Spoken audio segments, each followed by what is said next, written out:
Hello and welcome to MCQs for Judiciary exam. Let's begin. Under which section of the CPC is constructive res judicata defined? Section 120, Section 25, Section 11 or Section 30? The correct answer is option C, Section 11.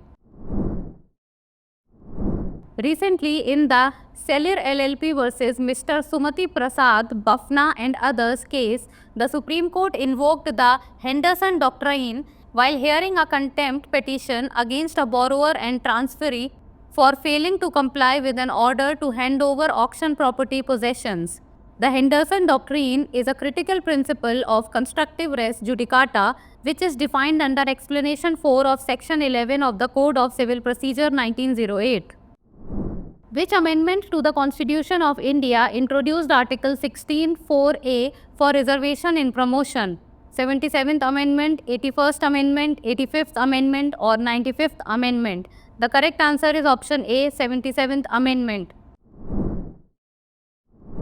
Recently, in the Union of India and others versus Rohit Nandan case, the Supreme Court refused to extend the benefit of scheduled caste reservation to a person who belonged to a caste which was notified in other backward caste category. The Constitution was amended by the 77th Constitutional Amendment Act 1995 and a new clause 4A was inserted in Article 16 to enable the government to provide reservation in promotion. What is the new term included under Section 4 of the Bharatiya Nyaya Sanhita 2023?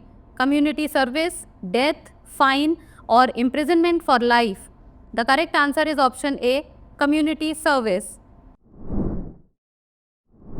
Under Section 4 of the Bharatiya Nyaya Sanhita 2023, a new form of punishment which is community service has been added.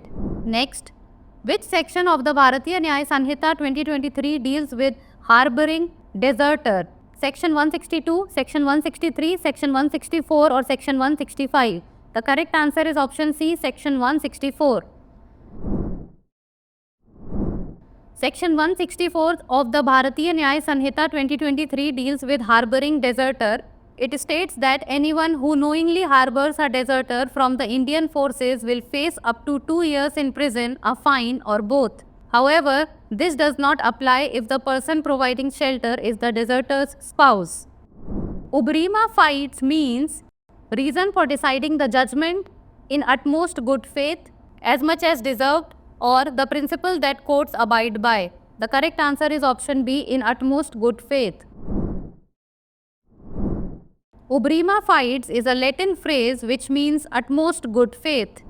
Now it's time for the practice question. Persona non grata means by the fact itself, person not wanted, granting legal personality, no discrimination between persons. Send us the answer in the comment section. That's all for today. Thank you so much for watching.